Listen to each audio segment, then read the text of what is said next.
The United States is a country with a comparatively shorter history when compared to the rest of the world. Of course, the histories and legends of the indigenous people of America go much further back, but nomadic tribes that didn't build giant structures on the backs of slave labour didn't exactly leave stains on the land they developed a more symbiotic relationship with. The rest of the world boasts of historical dynasties that can trace their lineage back centuries, of kings and emperors who built structures that still stand to this day, and of wars and slaughter where heroes rose and battles were fought. In Europe we have the knight, the legionnaire, or the Spartan, all of whom have been elevated into fantastical legends and have had their prowess and achievements exaggerated, more than a little, in all kinds of stories and media. In the East, Mongols clashed with samurai, and there's no shortage of great Chinese warrior heroes. But America doesn't have so much to flex about in this regard, being the New World. The discovery and aggressive colonization of America, however, began the writing of an all-new kind of story. America was a new frontier.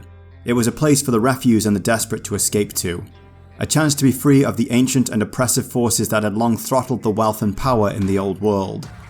Here, people had a chance to start a new life and forge a new destiny, free of all restraints of the world they had come from. To the settlers, America was a land of incomprehensible size, and at the time was filled with wild beasts, roaming bands of lawless bandits, and those perceived as dangerous savages. It was a place of new beginnings, new exploration, new business opportunities. It was a wild and exciting frontier. Or at least that's how it was presented in dime novels and other publications that existed in the 19th century. From this new frontier, new kinds of heroes arose. These took the shape of the cowboy and the lawman, guys like Wyatt Earp who saw fit to stand up against lawless bandits. These became the heroes of the new American people. And so, new legends rose, of men with six irons who stood against godless savages and lawless criminals. Of course, these days we understand that those godless savages were anything but savage, and the settlers were in fact the invaders, destroying their homes, violating their sacred land, decimating the herds that they thrived upon, and trying to supplant their culture with our own. The truth behind most legends, though, is usually very ugly. The Wild West has been romanticized in many books, movies, comics, and of course games, which is what we're here to talk about today. The Western isn't my favourite genre, but I've played a few bangers for sure in the past. My two standout memories are first of Gun on the GameCube. This game, albeit on a small scale, provided a pretty solid open-world cowboy experience, and may one day be the subject of its own video here on the channel. Then there was Darkwatch on the PlayStation 2.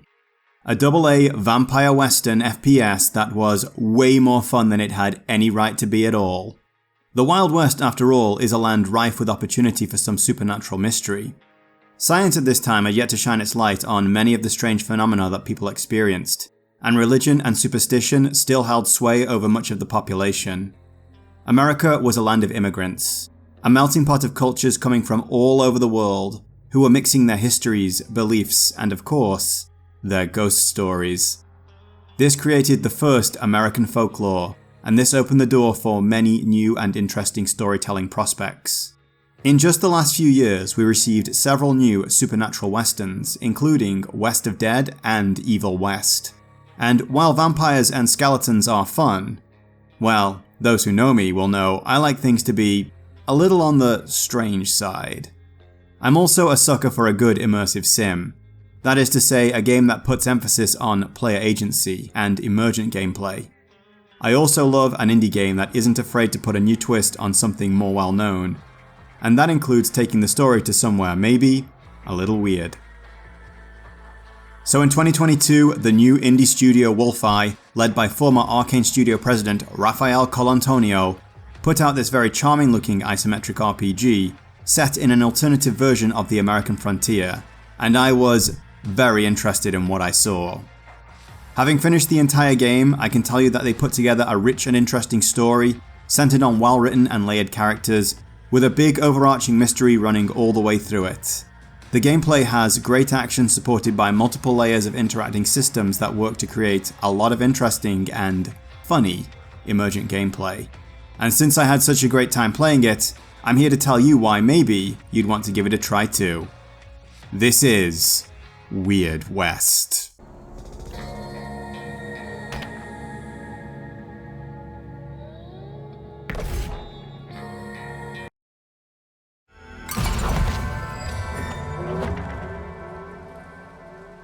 The concept of blending westerns with fantasy and supernatural horror goes all the way back to the 1930s, and maybe even before that.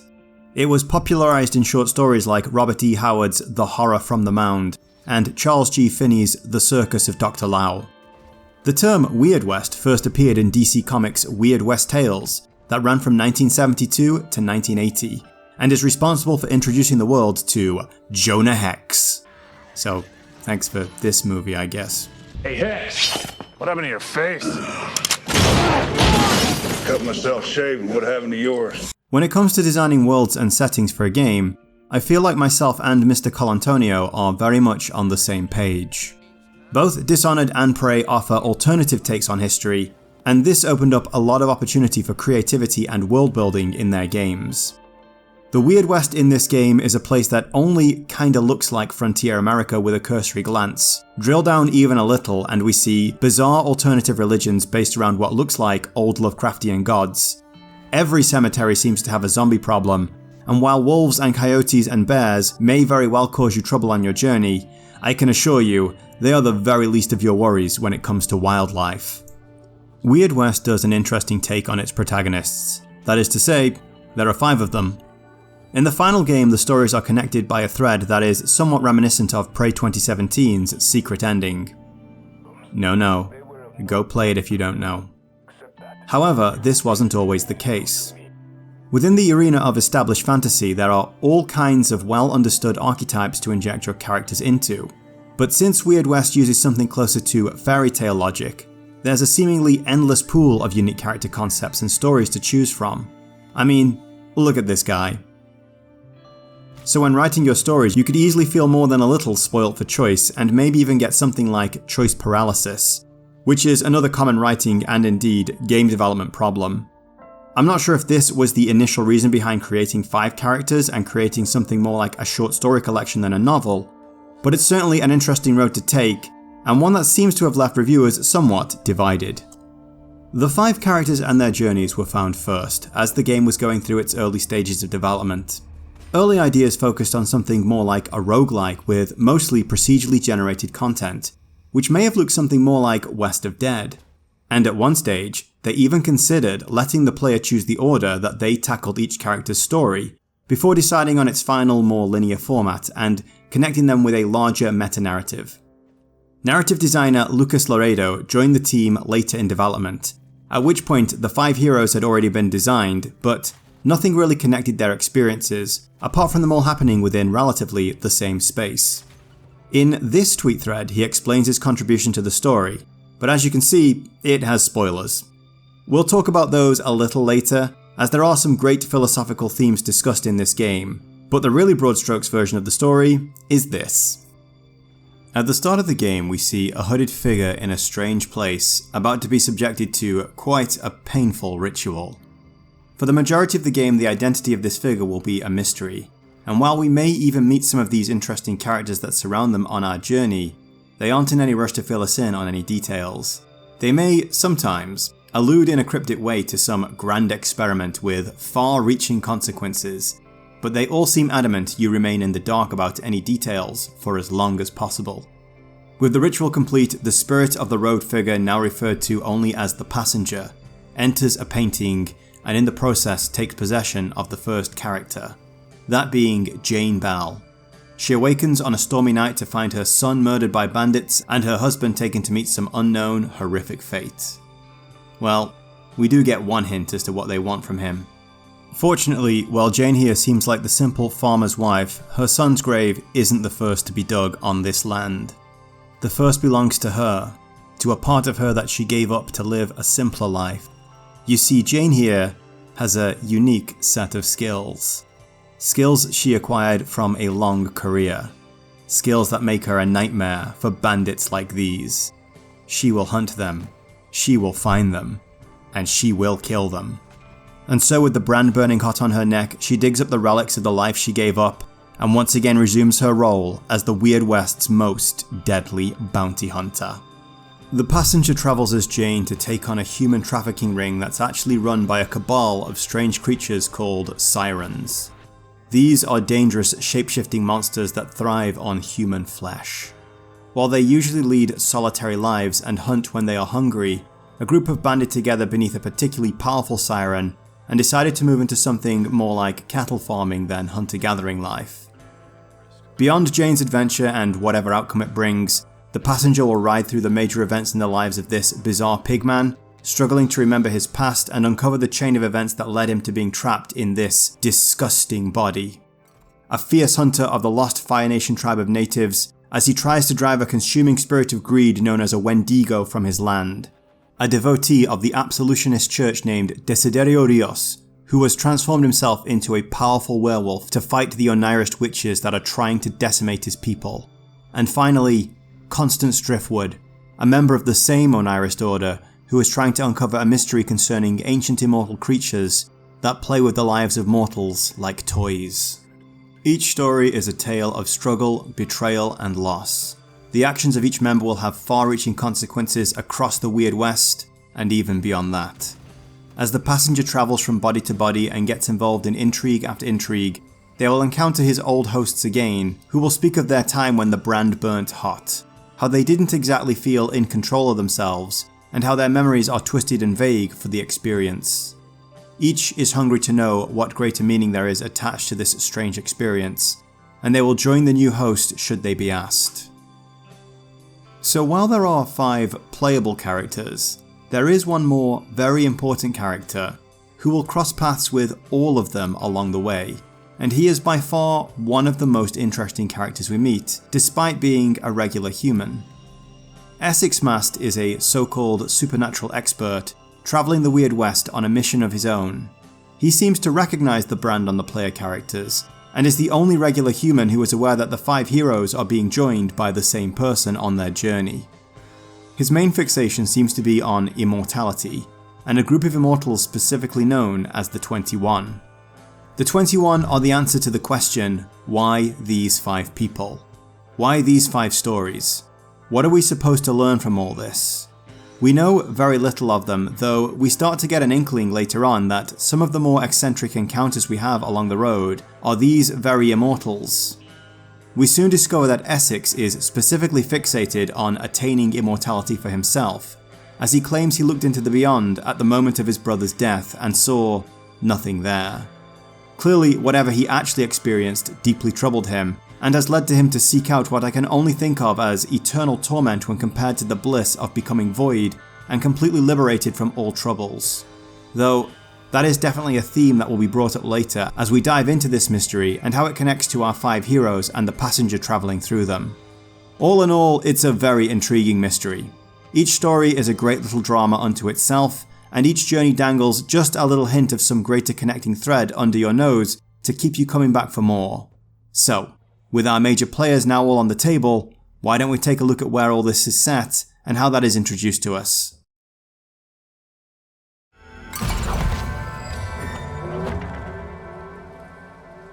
From this point on, we'll be mixing talking about various narrative and gameplay elements as we take a look at the game's setting and how we go about engaging with it. The Weird West is a game built around its limitations, where the aim was clearly to squeeze as much world building and exploration out of a relatively small set of assets and a fairly limited overall space. The game makes a very good first impression because of this, and you'll probably hear the word charming used a lot throughout this review. But those limitations do start to show through and become something of an issue towards the end, where it feels like the developers were reaching just a little too far, and maybe the game overstays its welcome just a tad. So let's take a look at the hows and whys of this from the perspective of our first character, Miss Jane Bell. Just north of James Farm is the town of Grackle. This is easily the biggest and most densely packed settlement that we'll visit in the entire game, and the one we'll likely be revisiting the most frequently. Arriving for the first time, we see that here too has been a victim of an attack by the same bandits that took Jane's husband, and despite a sheriff and many deputies to fight back, they were clearly taken by surprise and weren't at all prepared to deal with this. The wounded lie in improvised hammocks outside the doctor's office, while bleeding corpses lay in the street. The gun shop has been ransacked, and there is a general air of despair and loss all around. This is also where we'll probably get our first look at the Western Gazette. This is one of the game's little world-building devices that gets updated with new stories, very often chronicling your own adventures as the game progresses. Believe it or not, this first issue is actually foreshadowing some major events that we'll get involved in later, but that's something you appreciate in retrospect. There is very little voice acting in the game. There is only a narrator or a dungeon master type character who reads out significant events as you progress. The rest of the NPC conversations are handled through text that is delivered in very small bite-sized chunks, similar to Disco Elysium's Twitter-style dialogue delivery. The characters all have their own cool portraits, and were drawn by artist Cedric Peyravene. Sorry, I just tried 5 or 6 times to say the guy's name without butchering it, and that's probably the best I'm going to be able to do. Who also worked on Dishonored, and you can see the similarities in a lot of the character designs here. I'll link his ArtStation gallery in the description for you to check out because damn, this guy is good. Grackle was envisioned as a place where the players could not only learn about playing the game, but also experience little slices of regular life that are going on throughout.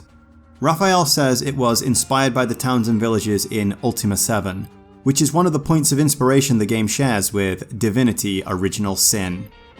While these two games offer very different player experiences, they do have a lot in common, and that's something I'll be bringing up later. There's quite a few tutorials thrown our way at the start of Jane's adventure, and while this isn't always the most elegant solution to teaching a game to players, it's an efficient way to bring them into a position where they can start exploring the limits of the systems and developing their preferred playstyle. Returning to the town later, we can see that life has returned to normal, and most people have something to talk about to us when we first meet them. Whether it's just an introduction, a comment on the current situation, or even a request for help, there is a real sense of this place being very much alive, with people who are living their own lives and that the world isn't centered entirely on you. This is further compounded by the day-night cycle that dictates the time that businesses will be open and where you can go. The good news is that if you do return to a town late at night and aren't in the mood for some petty theft, you can just loiter or sleep at an inn to progress time to something more convenient for you. I should say that you are, at this point, welcome to steal anything that isn't nailed down or just murder everyone in the town. If you can, that is. The developers planned for what they call the asshole playthrough when they made this, but honestly, even knowing I can do any of that, I rarely find myself wanting to. Your actions for good or ill will be noticed though, as this game has a good degree of reactivity. The two most obvious ways are the Friends for Life system and the Vendetta system. To put it simply, if you help people, they'll like you more, and anyone who becomes a friend for life can, potentially, show up to help you out in combat if you're being overwhelmed. These are usually people you've rescued out in the field, like this poor guy here who was kidnapped and then sold on to the mayor to be... well, I'll just leave the text on the screen here and let you decide what to make of it. Vendettas usually start when, during a bounty or a random encounter, one of the members decides to flee the scene. You can, and I did, kill most of them before they got away, but if they do, they'll show up later in your journey with a new entourage hell-bent on taking their revenge on you. The most notable of these for me was Shelby Cross. He is the Siren leader who set up the human meat trade ring that kidnapped Jane's husband. After completing the final mission, I was warned that he now had a vendetta against me, and it occurred to me that I hadn't actually met this guy and paid my respects for all the trouble he'd caused me. Looking online, I discovered that the encounter was actually hidden behind several layers of secret locks. I absolutely love when developers aren't scared to let you miss content and simply let you stumble into it at your leisure. Of course, I had to reload my save, and armed with this new knowledge, go and settle a debt for Jane's son, and a lot of sweat spent hunting him down. There are some other points of reactivity, like how areas infested with plague zombies can be cleaned out, and life can return to those areas as normal. Or this one mission where the Undertaker in Grackle requested I go and recover a valuable that he'd dropped into a casket by accident. And then, a few days after completing the mission, his face showed up on the bounty board for stealing from graves and corpses. That one put a smile on my face. So, while there's plenty of story going on here at the start, the major gameplay points are the bounty boards and the shops. We'll talk a little more about the bounties later, but we can use the shops as a way to segue a little into inventory management. Like most immersive sims, this game's inventory is both limited and messy. In an interview with No Clip Crew that I'll link in the description, Raphael refers to his game design philosophy as a kind of controlled tedium. A lot of what are often referred to as quality of life improvements aren't in this game. It would be much more streamlined for the inventory to have specific spaces for weapons, armor, and mission critical items, and to only allow the player to pick up the things that they can use specifically in the game by them. But that wouldn't be very immersive now, would it? Instead, the majority of things can be picked up and placed in your inventory, and it's up to you to manage all that. This can mean shuffling things between yourself and your posse, recycling guns for parts and ammunition, or storing things in your horse's pack to take back to town later. The idea being that managing your inventory is as much playing the game as any other action you perform. It's something you think about and puzzle out for yourself, and have to go through steps to get right versus something that just runs in the background and you don't pay any attention to. Shopping is very much the same here too. It would be very easy to have a single shop with a menu that buys and sells all your equipment and loot, and in a more action-focused game that might make a lot more sense as it wouldn't break the pacing too much. But to better create a living world, there are various shops that deal in various wares, and each is only interested in buying a certain kind of item from you. On top of that, not even Grackle has every kind of shop available, and selling certain items could require something of a trek across the world map, at which point, who knows what you'll stumble into along the way. So finally stepping out of Grackle with all its interesting characters and environmental storytelling, we get out into the world map that looks basically like this. Well, not at the start. At the start it's covered in a fog of war, with only a few highlighted locations visible for you to travel to. As you travel from point A to point B, the fog of war will recede, and you'll see various other locations along the way. Some of these will be small settlements offering a few convenient services, or maybe even a side quest, and others will be areas of danger such as abandoned towns filled with plague creatures, or mines full of outlaws. A lot of these places will become important for the main story at some point, but there's nothing stopping you going to explore them ahead of time and maybe get a head start on clearing out some of the more dangerous locations. You are in no way compelled to follow the critical path, at least up to a point. Eventually you'll have to get on with it, but you're welcome to go searching for your own adventures as much as you want. Traveling the world map will pass time and also open you up to potential random encounters. Time passing isn't an issue for any critical path missions, but a lot of the more procedurally generated side content has time limits. Bounties, for example, always come with one, but don't feel too pressured because there's always more for you to pick up later, both in Grackle and other towns. Even so, it's a good idea to get yourself a horse so you can move quicker between locations, and also have access to extra storage space for transporting loot. In one of the first missions, you have the opportunity to steal a horse to make a fast escape. Unfortunately for me though... God damn it. The random encounters you bump into on the world map can be anything from simple coyote or bear attacks to run-ins with some of the game's more creative and dangerous enemies. But where they really shine is when you meet some of the stranger and more eccentric characters in the game. I couldn't help but smile every time I saw a witch at a crossroads appear on the loading screen. This is one of the strange and interesting characters that surrounds the passenger during their ritual, and while time does seem to jump around a lot in this game, they are at least aware of who the passenger is and why they are there. They have a variety of amusing conversations and situations to present you with, including an odd slaps game that I never did actually manage to win. The witch is not the only weird character we can meet on these journeys, and the prospect of bumping into any of them made trekking across the world map pretty exciting overall. So, as mentioned before, it's all very charming. It's a little world playing at being big, and at the start at least, it succeeds very well at that. There are lots of books to read to dive into the deeper lore of the world and the religions within, and letters can be found in mailboxes that, similar to Prey 2017's emails, give you access to little stories of what's going on out here and start to bring these NPCs to life. The problem is this charm doesn't really keep all the way through. Not the exploration part anyway. The main story is great, and the mystery really hooks you in, but as time progresses, you find yourself less and less interested in a lot of the side content. The game was built with limited assets, and as such all towns basically look the same, and most of them are just glorified shops, only a mild step up from being something handled through a menu system. You won't do too many bounties before you find yourself visiting locations that look identical to previous ones, and even just straight up returning to old locations to repeat the same operation. There's some fun to be had here if you want to mix up your approach, but it does start to get a little tedious. Even the charm of Grackle starts to fizz out after a while, when most of the interesting content has dried up. Again, it's just a place to shop and rest, and given just how far out of the way it is all the way down there in the bottom corner of the map, it's kind of annoying to go there just for the benefit of having everything you need in one location. Now, of course, this game isn't trying to be a true RPG where every town is bustling with life and has a deep and rich story unto itself with a lengthy side quest to go with it. But I find myself wondering then if maybe a smaller, denser map wouldn't have been better than spreading things out the way they did. So while you will spend the first few hours exploring and uncovering this world with delight, I at least found myself just running between main quest stories from about the Protector onwards, and only stopping at towns along the way to sell off any loot and buy more bullets. None of this is deal breaking in the end.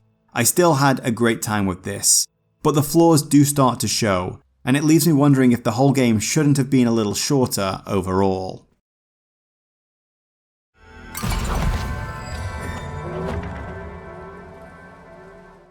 I'm starting to think of Immersive Sim as less of a genre and as more of a design philosophy that could to one degree or another be applied to many games. Take The Evil Within 2 for example. There's a wide variety of gameplay systems that allow for multiple approaches to any given objective, and enemies are dangerous enough that it's never a good idea to rely solely on one method. There's nothing stopping you of course, but you may be making more work for yourself versus if you explore your environment and get a little creative.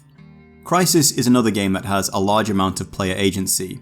Some of the combat arenas, in the first game especially, have a lot of replay value as there's no real right way to approach the objective and take care of business. These two aren't actual immersive sims of course, but maybe immersive sim is less of a black and white definition and more like a spectrum. When you really think about all the little systems that make up an immersive sim, you can probably find some of them in most games. And maybe once you meet a critical mass of player agency, then you have a whole immersive sim regardless of whether it's a first-person shooter or a stealth action game with over-the-top boss fights. So Weird West at its core is a twin-stick shooter with RPG elements, but it has more than enough player agency built into it to call itself an immersive sim. The isometric view was clearly a practical choice, though there is a pretty cool if slightly janky first-person mod available if you want the more Dishonored or Prey 2017 experience.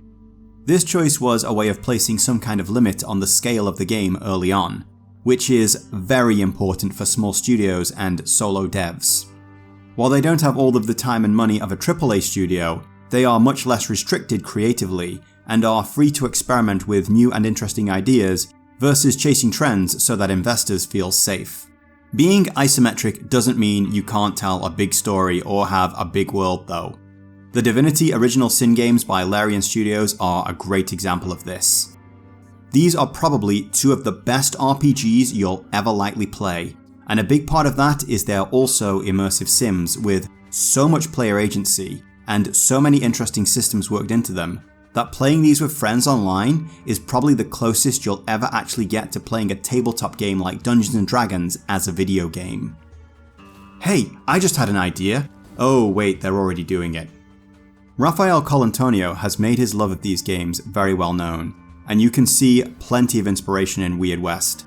From the art style or the way camera obstructions dissolve to give you a clear view of your character and their surroundings, to the various barrels that inflict different status abnormalities on enemies. Barrelmancy. Look it up. It's a thing. The similarities end there though, as Divinity is very much a tactical RPG, and Weird West is...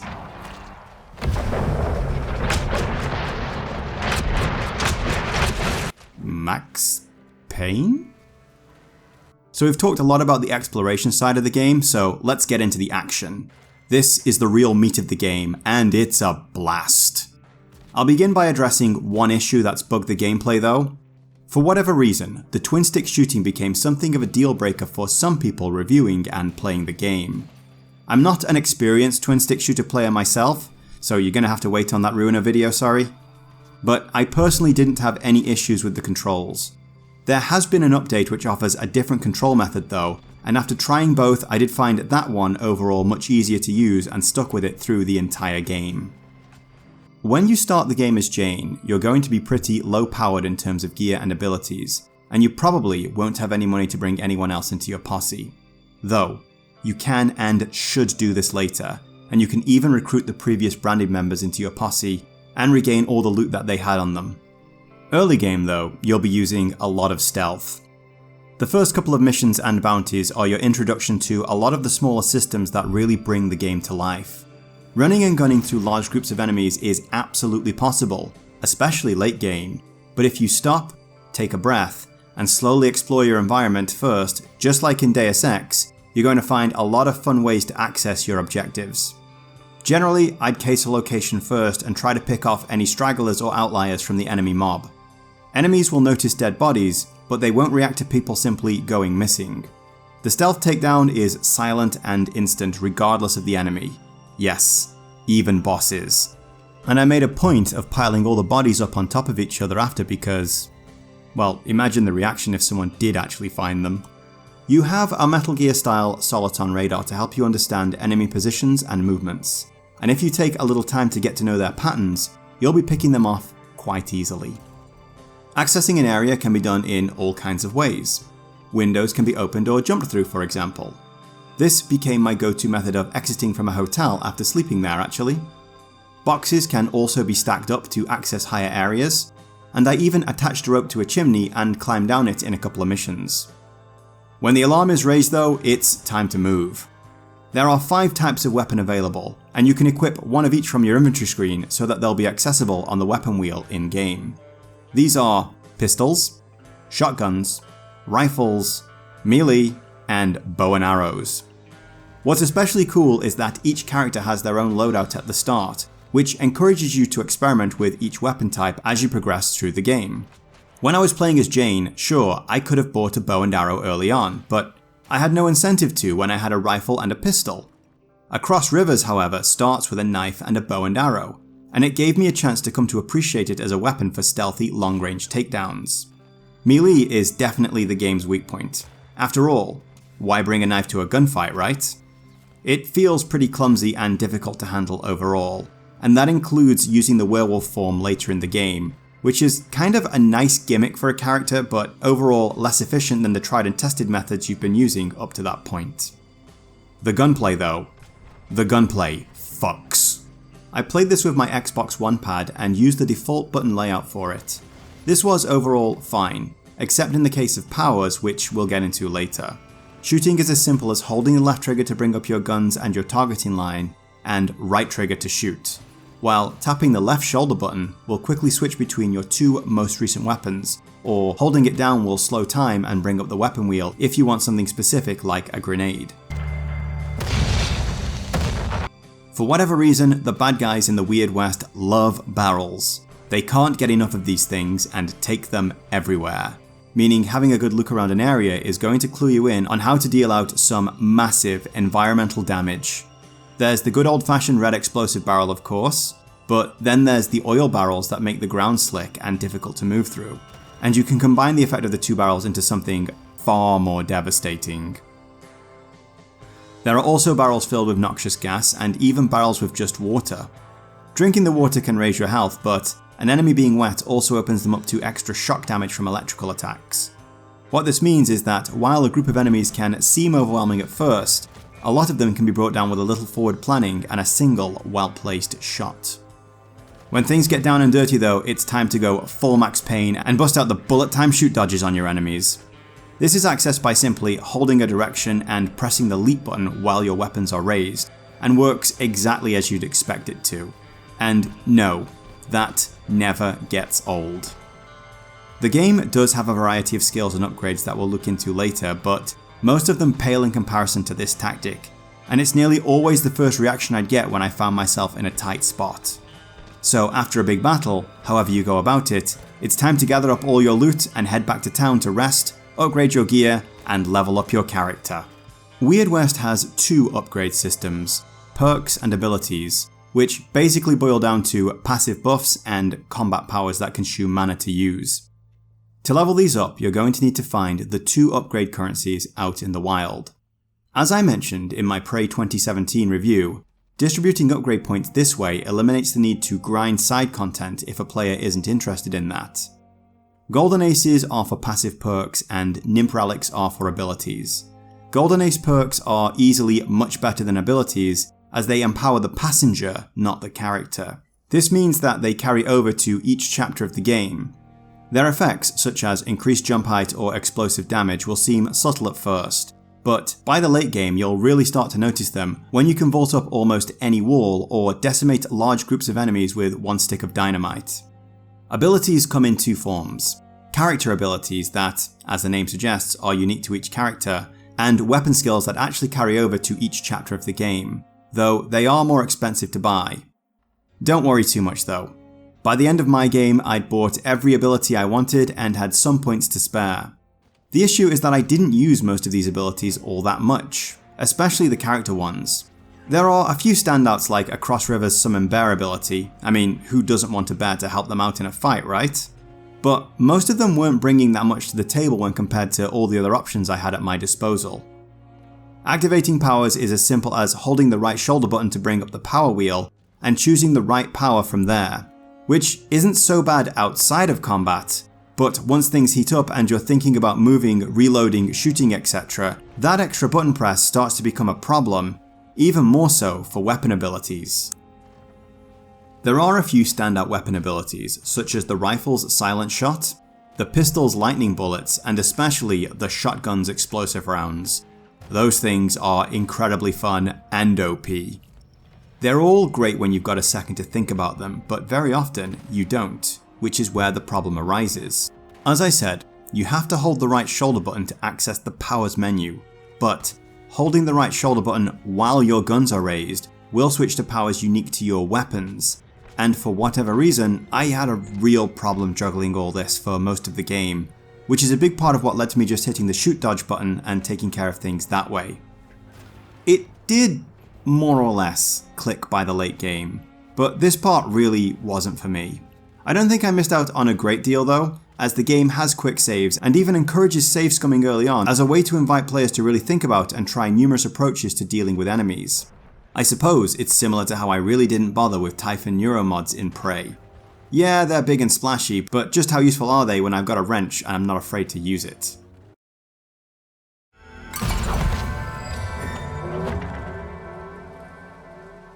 So, it's time to talk about late game spoilers. I've placed this at the end so hopefully anyone just interested in knowing if the game is for them can get all of that up front. If you don't want to know about the ending, then skip on over to the conclusion, and thanks for stopping by. This won't take too long, I don't think. So, I mentioned earlier about this character of Essex and his quest to find immortality. His specific gamble is to find an ancient immortal being called Aleph and pierce his heart with the branch of a soul tree, before trapping his soul in a vessel and inhabiting his immortal body that he might live on forevermore. We are actually quite welcome to help him along with this odd little journey. After all, it might be a good plan, but I doubt Essex is the first to try this given just how long Aleph has been alive. I'm not going to talk specifically about how we get there, but the game ends where it starts, with the passenger returning to their body in this strange hall surrounded by all these weird characters who've been watching them this whole time. And wouldn't you know it, our boy Essex is here too, having been found sneaking into the place. So maybe we can figure out who our robed passenger is then. That's right, Aleph, the first of the Immortals. So what is this grand experiment? Well, it turns out immortality isn't such a great thing. Like the sakura that spring up here in Japan every spring, the most beautiful things are just so because they are finite, and change is the natural state of the universe. After thousands of years of watching birth and death, the 21 have become empty, eternally bored vessels with no purpose beyond their own amusement. They have grown numb to all pain and pleasure, having experienced everything, and I suspect they're just as fed up of dealing with themselves as they are with each other. I mean, just imagine being locked in a room with a copy of yourself for all eternity. I shudder to think. We are not meant to last. Nothing is. And it seems only after thousands of years of suffering at their own hands have these creatures realised that. Their first impulse was to use the same power that had granted them immortality to end all the universe, that they may be ended with it. It's a little excessive, but apparently other options had been tried and failed already. Aleph didn't want to simply end everything for his own sake though. An act of altruism that implies not all his emotions have died inside. The plan they devised instead was to send him into the lives of the 5 heroes, place him in their place at the moments of their greatest struggle and despair, that he might feel what they feel and remember what it is to be mortal, to be small, afraid, and finite. The very things that give life colour and meaning and give us reason to go on and make the very best of it, because one day it will all be gone. Just like in Prey 2017, this is the moment where the game passes judgment on your actions and asks you what you thought of such things. Your actions in the game and how you answer the 21's questions will decide their final decision and the fate of all the universe. Fortunately though, I've been a good boy. Or good enough. And so the 21 imbibe the blood of their elder and finally let go of their shape and their minds, embracing the empty void that Essex was so terrified of and the ultimate bliss of total annihilation. May they not be so stupid should they come around again in whatever shapes they take that time.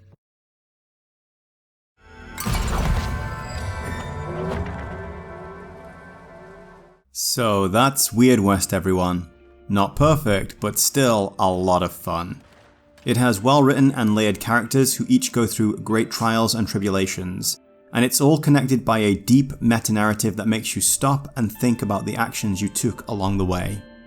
While the flaws do stick out towards the end, I can't deny I had a really good time. And now that Wolfeye are working on their next secret project, I'm very excited to see what they produce, and hopefully I'll be talking about it right here when it happens. So, I'm going to have to ask you all to indulge me for the next video. While I do try and move through different themes on this channel, and I had planned on making some content based around another indie immersive sim, the stars kind of aligned for this one. Over 20 years ago when I was younger and had a lot more free time, I was more than happy to dedicate a lot of it to playing massive RPGs that required 50 to 100 hours to play, and I have for some time wanted to talk about a couple of them here. However, with life and all its various trappings to deal with, taking on such a game in a way that I could do it justice is only possible when I have longer holidays, like how I played Vampire over Christmas. Well, spring break has rolled around, and I leaped at the chance to dive into one of my all-time favourite JRPGs from the PlayStation 1 era. So, if it's not too much of an imposition, I'd like to invite you all to climb aboard an airship with me and set sail across the skies to visit the city of Alexandria and witness the greatest ever performance of Lord Avon's masterpiece of theatre. The story of a beautiful princess who fell for a dashing rogue, and all the great drama and adventure that they went through in search of their happy ever after. I am of course talking about the legendary play, I Want to Be Your Canary, sometimes called Final Fantasy IX.